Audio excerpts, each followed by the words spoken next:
Good morning students. जैसा कि हम सभी को पता है, हमारा जो चैप्टर चल रहा है magnetic effect of current. Magnetic effect of current में हम लोगों ने काफी कुछ कवर कर लिया है। ये जो हमारा टॉपिक है आज का मूविंग कॉइल गैल्वेनोमीटर, ये इस चैप्टर का लास्ट टॉपिक है। इस टॉपिक में हम लोग मूविंग कॉइल गैल्वेनोमीटर के डेफिनेशन, प्रिंसिपल, कंस्ट्रक्शन, यूजेज के बारे में पढ़ेंगे। ठीक है बच्चे। और इससे पहले प्रीवियस लेक्चर में जो हम लोगों ने कवर किया था वो हमारा था torque on a current loop in a magnetic field. कोई करंट लूप था, हालांकि हमारा जो करंट लूप था कैसा लूप था? रेक्टेंगुलर लूप था। रेक्टेंगुलर लूप को हमने कहां पे रख दिया था? मैग्नेटिक फील्ड में। उसमें से कुछ करंट फ्लो कराया और करंट फ्लो करवाने पर क्या हमें देखने को मिला? वहां टॉर्क देखने को मिला। तो टॉर्क कितना देखने को मिला था? Tau is equal to NIBA sin theta. ये हमारा टॉर्क देखने को मिला था। Is it clear? इतना हमने टॉर्क फाइंड आउट कर लिया था प्रीवियस लेक्चर में। प्रीवियस लेक्चर में जो टॉपिक था उसी टॉपिक का एप्लीकेशन है moving coil galvanometer. Moving coil galvanometer को हम लोगों ने अपने फिजिक्स के प्रैक्टिकल लैब में काफी देखा है, लेकिन इसके कंस्ट्रक्शन के बारे में नहीं जाना था कि इसको बनाया कैसे जाता है। तो इस चैप्टर में हम लोग यही पढ़ेंगे कि मूविंग कॉइल गैल्वेनोमीटर को बनाया कैसे जाता है, किस प्रिंसिपल पे वर्क करता है और इसका वर्किंग क्या है। इज इट क्लियर बच्चे? तो आते हैं। तो सबसे पहले डेफिनेशन की बात करते हैं। It is a device which is used to detect current in a circuit. इसका सीधा सीधा यूज, सिंपल सा डेफिनेशन है। क्या डेफिनेशन है? यह एक डिवाइस है जिसका यूज होता है किसी सर्किट में करंट को फाइंड आउट करने के लिए, करंट को मेजर करने के लिए। लेकिन मैं बता देता हूं कि मूविंग कॉइल गैल्वेनोमीटर का यूज न सिर्फ करंट के लिए मेजर होता है, बल्कि मेजर करने के लिए यूज होता है, बल्कि वोल्टेज मेजर करने के लिए भी इसका यूज होता है। कैसे? वो हम लोग इसी चैप्टर में पढ़ेंगे आगे, कन्वर्जन ऑफ गैल्वेनोमीटर में। ठीक है। तो फिलहाल मैं डेफिनेशन के तौर पे बता देना चाहता हूं, इसका जो यूज होता है करंट को भी मेजर करने के लिए और वोल्टेज को भी मेजर करने के लिए। यानी कहने का मतलब ये हुआ कि ये जो मूविंग कॉइल गैल्वेनोमीटर है ये दोनों तरीके से एक्ट कर सकता है, अमीटर की तरह और वोल्टमीटर की तरह। ठीक है।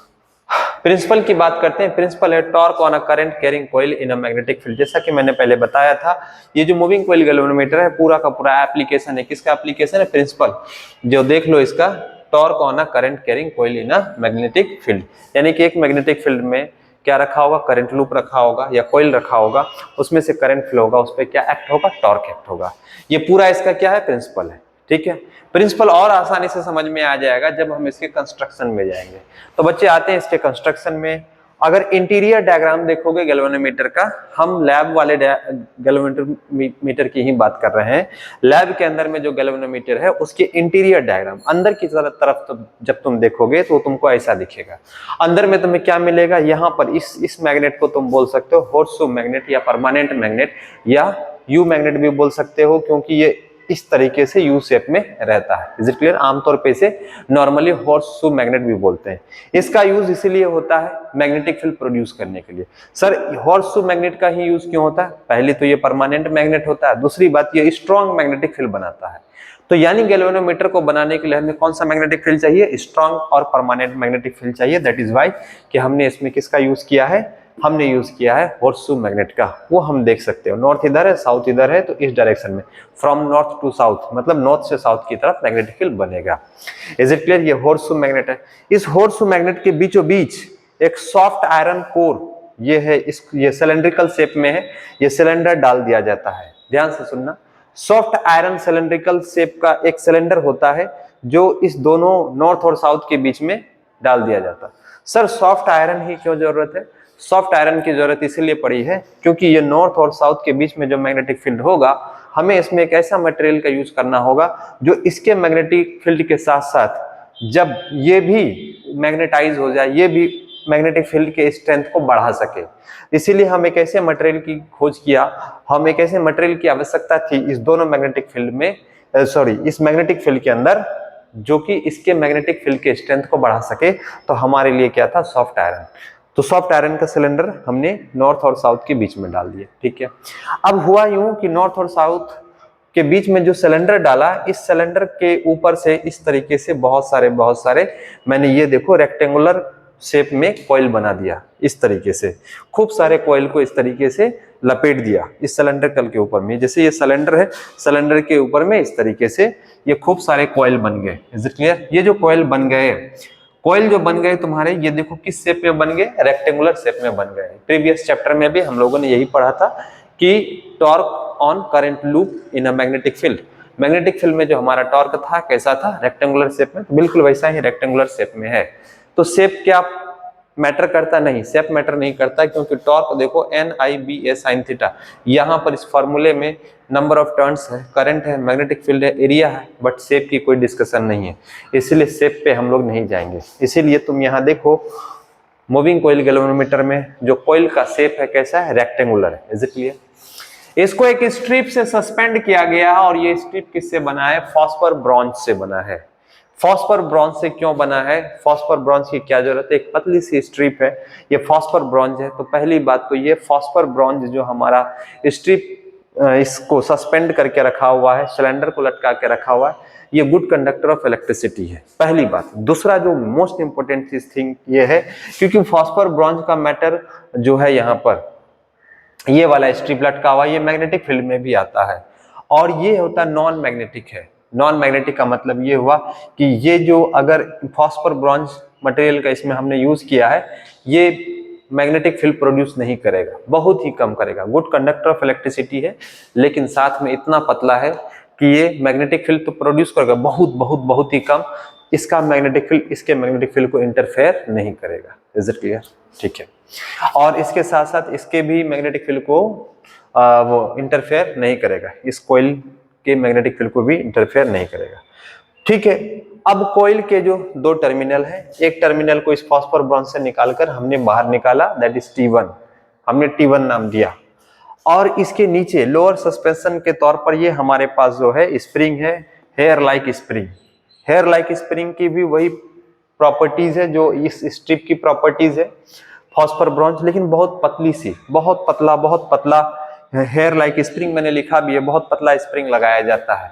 ये पतला स्प्रिंग क्यों लगाया जाता है, पतला स्प्रिंग इसीलिए लगाया जाता है कि ये छोटे से छोटे करंट जब small amount of the current इस कॉइल में से पास हो, तो कॉइल में जो टॉर्क जनरेट होगा, ये स्प्रिंग जितना पतला होगा ये उतना जल्दी उसे उस टॉर्क को सेंस करने के लिए एप्लीकेबल रहेगा, ज्यादा इजी रहेगा। ठीक है। तो कॉइल का दूसरा टर्मिनल इस स्प्रिंग से होते हुए T2 की तरफ चला जाएगा। तो कॉइल का ये स्प्रिंग भी हमारा क्या है, ये स्प्रिंग भी हमारा है गुड कंडक्टर ऑफ इलेक्ट्रिसिटी, ये भी गुड कंडक्टर ऑफ इलेक्ट्रिसिटी। एक इंपॉर्टेंट चीज ध्यान में रखना, ये जो हमारा है फॉस्फर ब्रॉन्ज, इसको थोड़ा सा और ऊपर करके लगाया जाता है ताकि ये मैग्नेटिक फील्ड के बीच में ना आए, और इसको नीचे लगाया जाता है ताकि ये भी इस मैग्नेटिक फील्ड के बीच में ना आए। तो टर्मिनल T2 यहाँ, टर्मिनल T1 यहाँ पे, और इस सिलेंड्रिकल सॉफ्ट कोर में ही यहाँ पे क्या डाल दिया जाता है, एक कोई हल्की सी पॉइंटर प्लास्टिक का ये पॉइंटर लगा दिया जाता है, और ऊपर में उस तरीके से स्केल। Is it clear? यहां तक मुझे लगता है समझ में आ गया होगा। अब इसको अगर हम टॉप पोजीशन से देखें, थोड़ा इसके मैग्नेटिक फील्ड के बारे में बात कर लें। इसको टॉप पोजीशन से देखेंगे, तो टॉप पोजीशन से जब देखेंगे तो यहाँ से ऐसे और यहाँ से ऐसे ये यू शेप में, और ये यू शेप में मैग्नेटिक फील्ड दिख रहा होगा इसका, नॉर्थ से साउथ की तरफ ये मैग्नेट दोनों दिख रहे हैं यू शेप में, और बीच में ये सर्कुलर सिलेंडर इस तरीके से रखा हुआ है। तो यहां से तुम देखो जरा ध्यान से, ये सर्कुलर सिलेंडर ही क्यों बनाया गया, रेक्टेंगुलर सिलेंडर क्यों नहीं? देखो सर्कुलर सिलेंडर इसीलिए बनाया गया है, तो और ये साथ में ये वाला कॉम्बिनेशन देखो, ये यू शेप में जो बना है, इधर से साउथ पोल इधर से नॉर्थ पोल है यू शेप में, इस तरीके से ये अपने चारों तरफ रेडियल मैग्नेटिक फील्ड बनाएगा। रेडियल मैग्नेटिक फील्ड का मतलब क्या, सेंटर से यहाँ, सेंटर से यहाँ, सेंटर से यहाँ, सेंटर से यहाँ, और सेंटर से इधर, सेंटर से इधर, सेंटर से इधर, हर जगह मैग्नेटिक फील्ड बराबर होगा। यहाँ भी मैग्नेटिक फील्ड बराबर, यहाँ भी मैग्नेटिक फील्ड बराबर, यहाँ भी मैग्नेटिक फील्ड बराबर, यहाँ भी मैग्नेटिक, इस सेंटर से यहाँ भी मैग्नेटिक फील्ड बराबर। इन मतलब कह सकते हैं कि रेडियस की तरह ये बिहेव कर रहा है, रेडियस की तरह बिहेव कर रहा है, तो इसीलिए इसका नाम पड़ गया रेडियल मैग्नेटिक फील्ड। तो रेडियल मैग्नेटिक फील्ड की जरूरत क्यों, रेडियल मैग्नेटिक फील्ड की जरूरत इसीलिए, जब हम इसको टॉप से देखते हैं तो इसके जो हमारे पास कॉइल बने हुए हैं, मान लेते हैं ये हमारे पास कॉइल है इस तरीके से, ये हमारा कॉइल है मान लेते हैं इसे, ये कॉइल इस तरीके से गुजरा हुआ है मान लो ये। इज इट क्लियर ना? अब इस कॉइल के बारे में जरा सोचो, यहाँ पर इस पर टॉर्क लगेगा, तो ये टॉर्क बिल्कुल तुमने पढ़ के रखा है कि ये सर्किल है, ये सर्किल के यहाँ से मान लो फोर्स एक्ट हो रहा है, मैग्नेटिक फील्ड इस पर फोर्स लगाया, यहाँ से ऐसे लगाया, बिल्कुल ये टेंजेंट की तरह बिहेव कर रहा है, यहाँ पे फोर्स लगेगा, टेंजेंट की तरह, यहाँ पे फोर्स लगेगा टेंजेंट की तरह, यहाँ पे फोर्स लगेगा टेंजेंट की तरह, यहाँ भी फोर्स लगेगा टेंजेंट की तरह। Is it clear? और ये चूंकि रेडियल मैग्नेटिक फील्ड है तो रेडियल मैग्नेटिक फील्ड पर ये फोर्स एग्जैक्टली 90 डिग्री का एंगल बनाएगा। हम लोग पढ़ चुके हैं कि टेंजेंट लाइन और रेडियस के बीच में बिल्कुल 90 डिग्री का एंगल रहता है, तो इसलिए इस पॉइंट से अगर फोर्स एक्ट होगा तो ये टेंजेंट रहेगा इस मैग्नेटिक फील्ड के लिए, इस पॉइंट पर फोर्स एक्ट होगा तो ये एक्ट होगा, ये फोर्स होगा टेंजेंट के लिए। टेंजेंट मतलब अगर कोइल यहाँ पर रखा हुआ है, कोइल यहाँ हो, यहाँ हो, यहाँ कहीं पर भी, कोइल किसी भी हिस्से में हो मैग्नेटिक फील्ड में, तो ये रेडियल मैग्नेटिक फील्ड क्या करेगा, ये रेडियल मैग्नेटिक फील्ड करेगा कि उस पर फोर्स एक्ट करेगा, लेकिन वो फोर्स कैसा होगा, मैग्नेटिक फील्ड के बिल्कुल टेंजेंट होगा। अगर हम इसको ऐसे भी दिखा दें थोड़ा सा, इसको तुम ऐसे देख लो, इसको इस शेप में ऐसे भी तुम देखना चाहो, मान लेते हैं यही हमारा ये टॉप व्यू है इसका, और हमने यहाँ पर वो बना के रखे हैं, ये कॉइल है, ये कॉइल है, इस तरीके से ये मैंने कॉइल बना के रखा। तुम जरा इसको ध्यान से देखो, ये कॉइल है, ये कॉइल टॉप पोजीशन से दिखा मुझे, और ये मैग्नेटिक फील्ड जैसा कि तुम्हें दिख रहा है, ये magnetic field radial magnetic field centre से रेडियल मैग्नेटिक फील्ड है, ठीक है। ये रेडियल मैग्नेटिक फील्ड कुछ इस तरीके से सेंटर की तरफ थोड़ा झुका हुआ है, इस तरीके से ऐसा बना हुआ है, चूंकि इसका शेप है इस तरीके से, इसीलिए जो इसका मैग्नेटिक फील्ड है ना कुछ ऐसा ही दिखेगा तुम्हें, ये इस तरीके से मैग्नेटिक फील्ड बनेगा, ठीक है। अगर तुम इसको देखो ध्यान से, यहाँ पे इस मैग्नेटिक फील्ड को जरा ध्यान से देखो, यहाँ इस पॉइंट पे अगर फोर्स लगेगा, यहाँ से मैग्नेटिक फील्ड गया इस तरीके से, यहाँ फोर्स लगा तो ये रेडियस की तरह काम किया, और ये जो फोर्स एक्ट हुआ दोनों के बीच में 90 डिग्री टेंजेंशियल रिलेशन है, और यहाँ से भी इस डायरेक्शन में फोर्स लगेगा, देखो टॉर्क, ये इधर और ये इधर, दोनों यहाँ भी टेंजेंट की तरह, इस रेडियस पे टेंजेंट इधर भी फोर्स, इधर भी force, equal and opposite direction में, दोनों में 90 डिग्री का एंगल बन रहा है।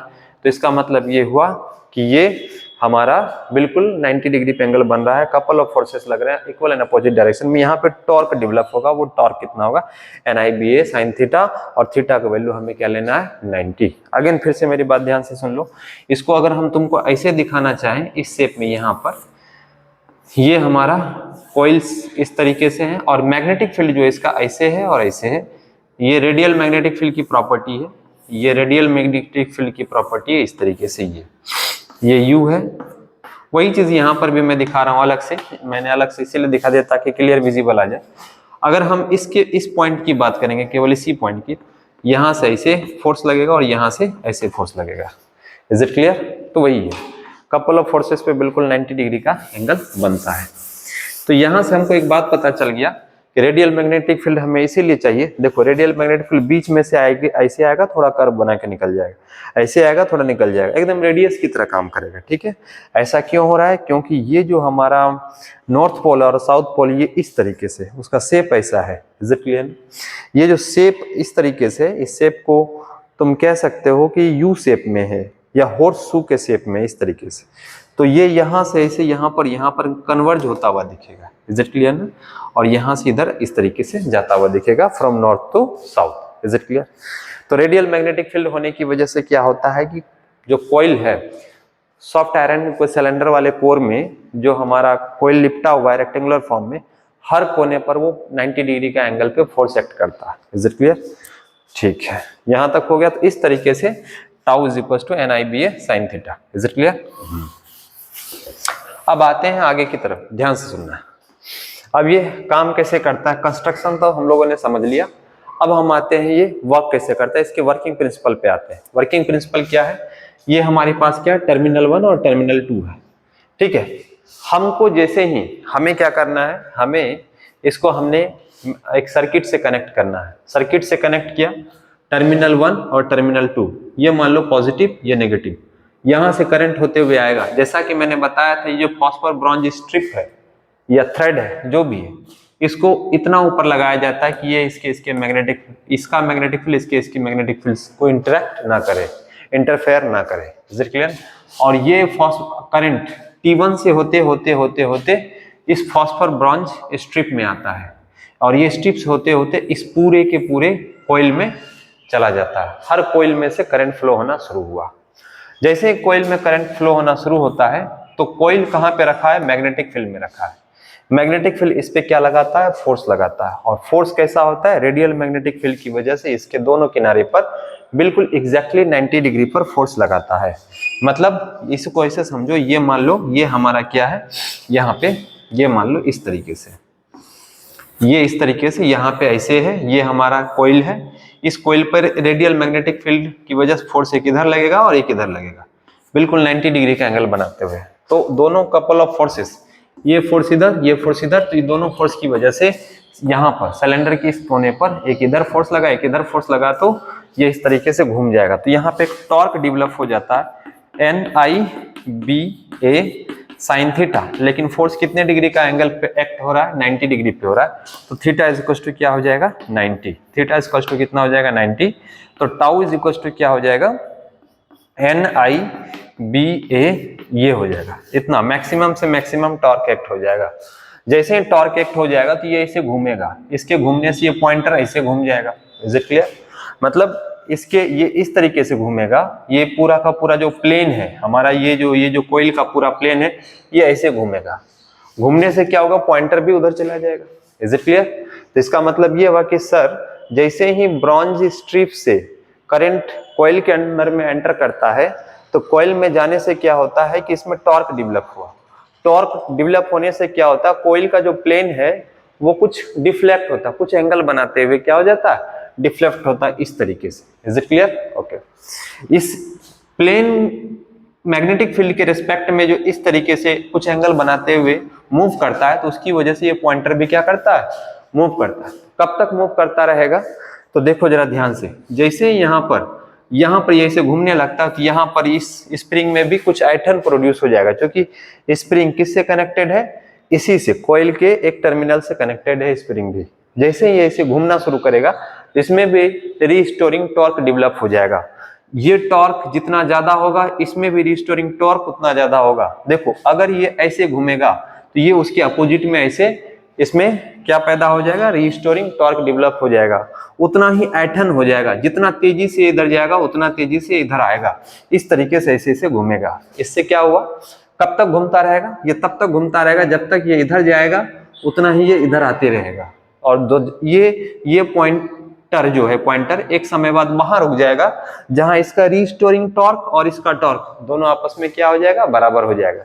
या कह सकते हो इसमें जो ट्विस्ट पैदा हुआ, इसमें जो आयतन पैदा हुआ, ये ट्विस्ट बोलो या टॉर्सन बोलो, ये जिसमें जो टॉर्सन पैदा हुआ इधर की तरफ ऐसे आया और ये इधर चला गया ऐसे, तो दोनों जब आपस में इक्वल हो जाएगा तो पॉइंटर उस पॉइंट रीडिंग पे जाके रुक जाएगा, तो वो हमारा रीडिंग दे देगा। फिर ये करंट होते हुए पूरे सर्किट को कंप्लीट कर देगा।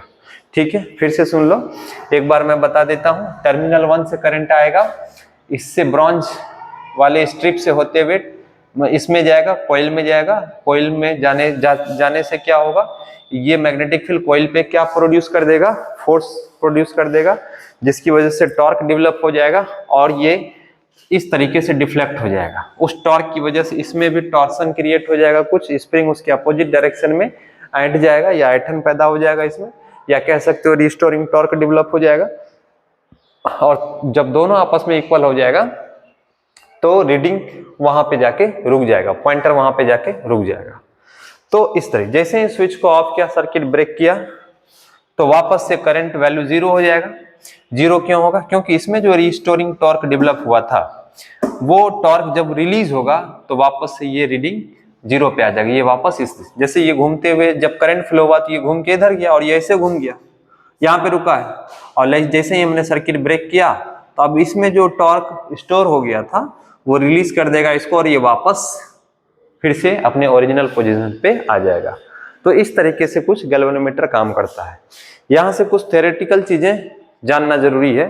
तो यहाँ पर एक बात समझ लेते हैं, ये देखो टॉर्क लगा NIBA, किस पे लगा है टॉर्क, टॉर्क लगा है ये इस पे, कॉइल पे। कितना टॉर्क लगा है, NIBA, मतलब N for the number of turns, I for the current, current जो आया है सर्किट से, B is the magnetic field, A is the area, ये प्लेन का एरिया है जो हमारा कॉइल जो बनाया है मैंने रेक्टेंगुलर शेप में, उसका एरिया है। Is it clear? ये हो गया। तो इस स्प्रिंग का क्या, हम मान लेते हैं ये जो ऐसे घूम रहा है, घूमते हुए कितना एंगल बना रहा है, फाई एंगल बना रहा है। कितना एंगल बना रहा है, फाई। तो इस चीज को हम यहाँ पे ऐसे लिख देते हैं,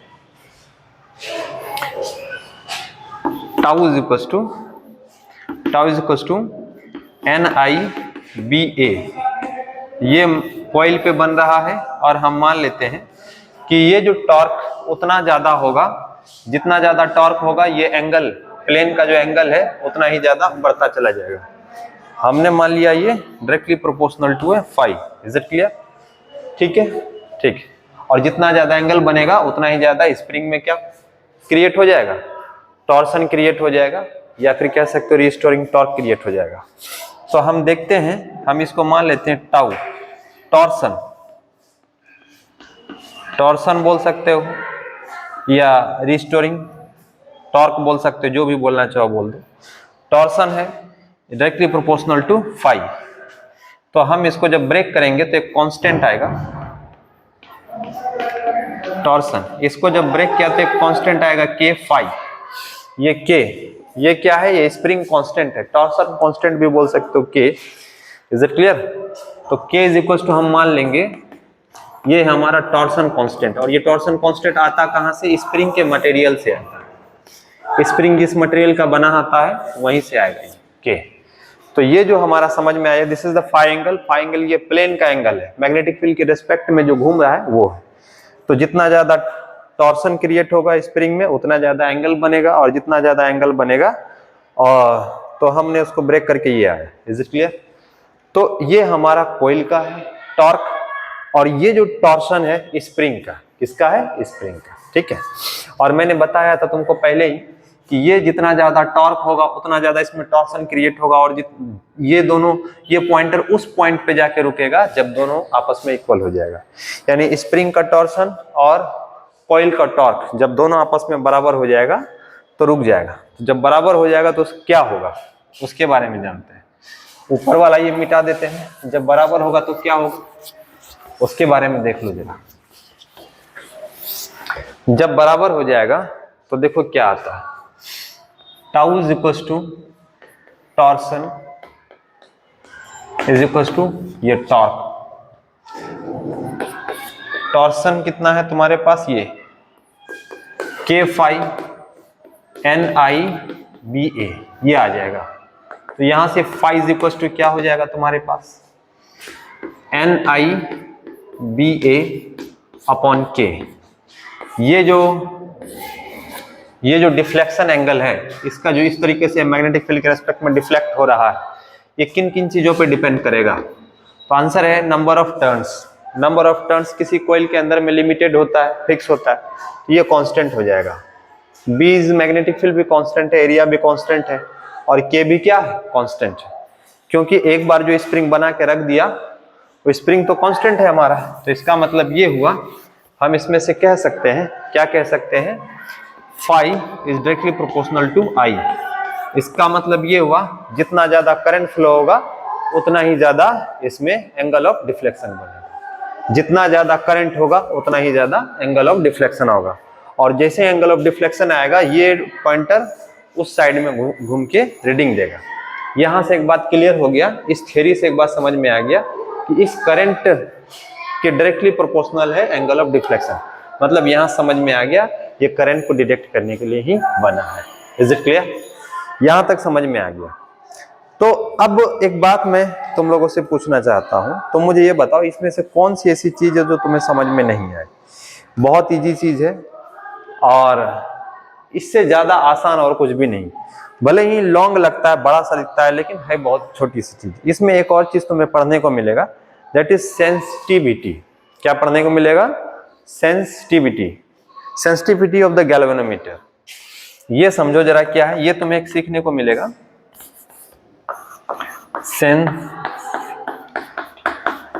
sensitivity of a galvanometer.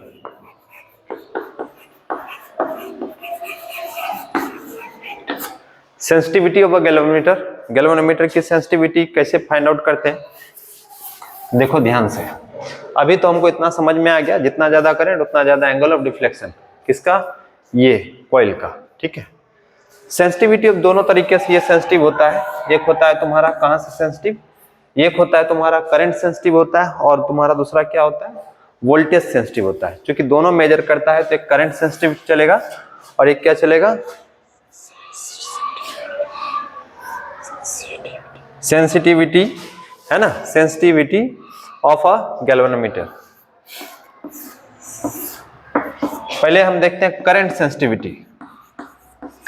Current sensitivity, current sensitivity देखो क्या होता है। Current sensitivity of the galvanometer का मतलब ये हुआ कि गैल्वेनोमीटर में थोड़ा सा भी करंट, छोटा सा भी करंट चला गया, उसका रीडिंग दे दिया।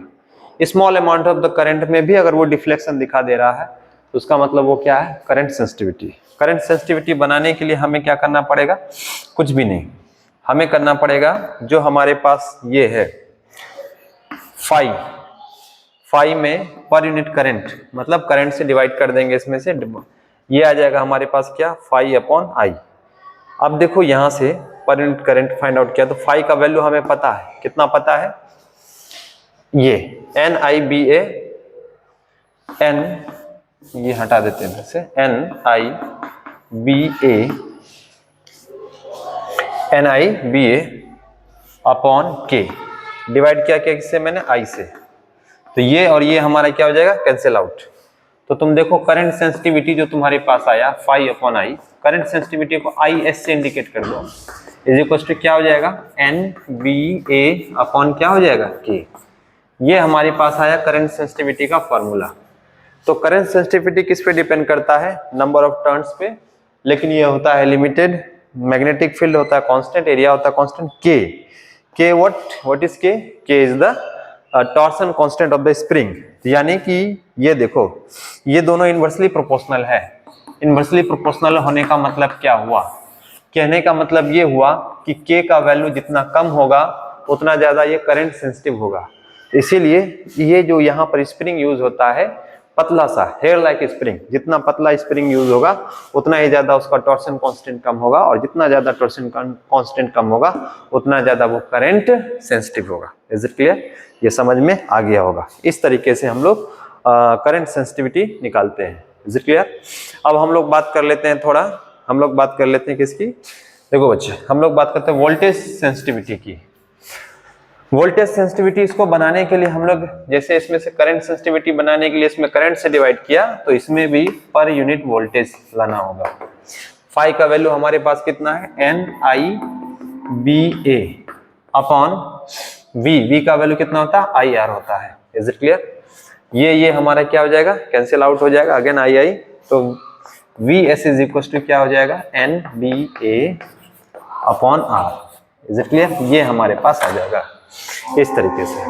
तो ये वोल्टेज सेंसिटिविटी हो गया, और ये हमारा क्या हो गया, current sensitivity. Is it clear.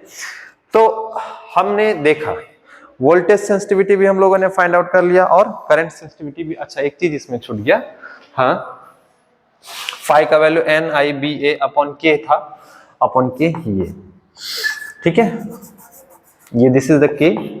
इसका मतलब ये हुआ कि वोल्टेज सेंसिटिविटी बनाने के लिए हमें के साथ साथ रेजिस्टेंस चाहिए। रेजिस्टेंस आर किसका, तो रेजिस्टेंस ऑफ द कोइल का क्या चाहिए, रेजिस्टेंस भी चाहिए। Is it clear.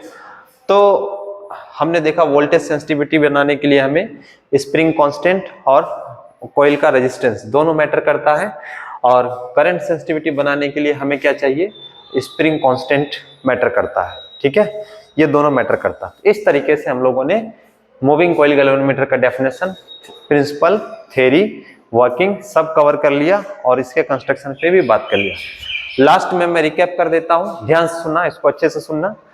Moving coil galvanometer को बनाने के लिए हमें चाहिए होता है स्ट्रॉन्ग मैग्नेटिक फील्ड, और हम यूज करते हैं horseshoe magnet, north to south. इस मैग्नेटिक फील्ड के बीच में हम डालते हैं सॉफ्ट आयरन कोर का एक सिलेंडर। क्यों डालते हैं, क्योंकि ये मैग्नेटिक फील्ड के स्ट्रेंथ को और बढ़ा देता है, इसीलिए हमने सॉफ्ट आयरन कोर का इस्तेमाल किया। इस सिलेंडर के ऊपर में हम बनाते हैं कॉपर के वायर का कॉइल, ये कॉइल है और जो रेक्टेंगुलर शेप में है, और इस कॉइल के एक टर्मिनल को किसके से सस्पेंड करते हैं, फॉस्फर ब्रॉन्ज स्ट्रिप से। ये ब्रॉन्ज वाला स्ट्रिप है, इसको सस्पेंड करते हैं। गुड कंडक्टर ऑफ इलेक्ट्रिसिटी है, नॉन मैग्नेटिक है, इसीलिए ये इन दोनों के मैग्नेटिक को क्या नहीं करता, इंटरफेयर नहीं करता, और इसको मैग्नेटिक फील्ड से थोड़ा ऊपर रखा जाता है, और एक टर्मिनल को नीचे हेयर लाइक स्प्रिंग से कनेक्ट कर देते हैं। एक टर्मिनल यहाँ बन गया, दूसरा टर्मिनल यहाँ। सिलेंडर के किसी एक हिस्से पर एक हल्का सा प्लास्टिक का कोई पॉइंटर लगा देते हैं, ऊपर में स्केल बना देते हैं। अब इस तरीके से पूरा का पूरा गैल्वेनोमीटर हमारा कंस्ट्रक्ट हो गया। लेकिन साथ में हम ये देखेंगे सिलेंड्रिकल फॉर्म में हमने कोर को क्यों बनाया। इसीलिए बनाया क्योंकि हमारे पास जो हॉर्सशू मैग्नेट है कुछ ऐसा है, और इसको टॉप व्यू से देखेंगे तो ये सर्किल बनेगा। हॉर्सशू मैग्नेट की खास बात क्या है, इस सिलेंडर के कॉम्बिनेशन के साथ में ये रेडियल मैग्नेटिक फील्ड प्रोड्यूस करता है। रेडियस की तरफ, बिल्कुल सेंटर की तरफ जाता हुआ दिखेगा और थोड़ा इधर से बाहर आता हुआ दिखेगा। इसका मतलब ये हुआ कि इस तरीके से गया और इस तरीके से फैल गया। This is radial magnetic field. Radial magnetic field का मतलब ये हुआ सेंटर से हर जगह मैग्नेटिक फील्ड का लेंथ बराबर। ऐसा करने से क्या होगा कि इस सिलेंडर में जो मैंने कोयल बना के रखा है, कोयल पे लगने वाला फोर्स दोनों आपस में क्या होगा, इक्वल एंड अपोजिट डायरेक्शन में परपेंडिकुलरली एक्ट होगा। तो कोयल का लेंथ अगर ऐसे है, कोयल अगर ऐसे है, तो यहाँ पर मैग्नेटिक फील्ड फोर्स ऐसे लगेगा और मैग्नेटिक फोर्स ऐसे लगेगा। कोयल का लेंथ और इसके बीच में बिल्कुल कितने डिग्री का एंगल बनेगा, 90 डिग्री का एंगल बनेगा। इस तरीके से हमने देखा कि हर पोजीशन पे, हर पॉइंट पे ये 90 डिग्री का एंगल बनेगा, जिससे हमें मैक्सिमम से मैक्सिमम टॉर्क मिल जाएगा। उस तरीके से हम देखेंगे यहाँ से करंट फ्लो हुआ, ब्रॉन्ज से होते हुए कॉइल में जाएगा और कॉइल में करंट फ्लो होने की वजह से इस पे ये लगाएगा मैग्नेटिक फील्ड, और मैक्सिमम टॉर्क डेवलप होने के बाद ये कुछ एंगल ऑफ डिफ्लेक्शन की वजह से, या फिर कह सकते हैं ये टॉर्क की वजह से कुछ एंगल बनाएगा, कुछ एंगल पे ये डिफ्लेक्ट हो जाएगा। जैसे ही वो हो जाएगा तो स्प्रिंग से कनेक्टेड होने की वजह से स्प्रिंग में भी टॉर्सन क्रिएट हो जाएगा और वो करंट आगे की तरफ चला जाएगा। जैसे ही टॉर्सन और टॉर्क दोनों आपस में इक्वल हो गया, ये पॉइंटर वहां जाके रुक जाएगा। जैसे ही सर्किट ब्रेक करेंगे, करंट आना फ्लो हो जाएगा, तो रिस्टोरिंग टॉर्क की वजह से वापस से पॉइंटर अपने जगह पे चला जाएगा। इज इट क्लियर बच्चे? ये पूरा का पूरा हमारा कंस्ट्रक्शन था और मुझे लगता है ये बड़ी आसानी से तुम्हें समझ में आ गया होगा। आई थिंक इसमें ज्यादा कोई तकलीफ नहीं हुआ होगा बच्चों, इसे समझ लेना अच्छे से। घर पे बार बार वीडियोस देखना तो और ज्यादा अच्छे से समझ में आ जाएगा। ठीक है बच्चे, मिलते हैं नेक्स्ट वीडियो।